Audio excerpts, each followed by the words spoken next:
জীবন চালানোর জন্য এই যে সেই খেলাটি আবারও সরাসরি সম্প্রচার করার জন্য তৈরি করার জন্য রেডি হয়ে গেলাম। সেই দোকান পাড়ে বসে থেকে একটু অল্প সময় দেব এবং নেব সেই বিশ্বাসে, সেই কামনায়, সেই উদ্দেশ্যেই, সবার উদ্দেশ্যেই ধরে রাখতে চাই। এই যে সেই খেলাটি শুরু হয়ে গেছে, খেলাটি উপভোগ করবেন, দেখবেন, শুনবেন।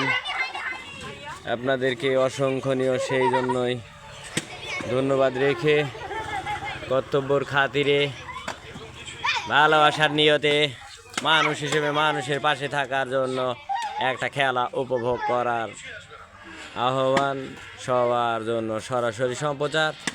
দয়া করে ময়া করে কে কোথা থেকে যুক্ত হইতেছেন অবশ্যই কমেন্টে জানাবেন। ফেসবুক, ইউটিউব এবং টিকটক তিনটাই নিয়ে আমার জীবন চলতেছে।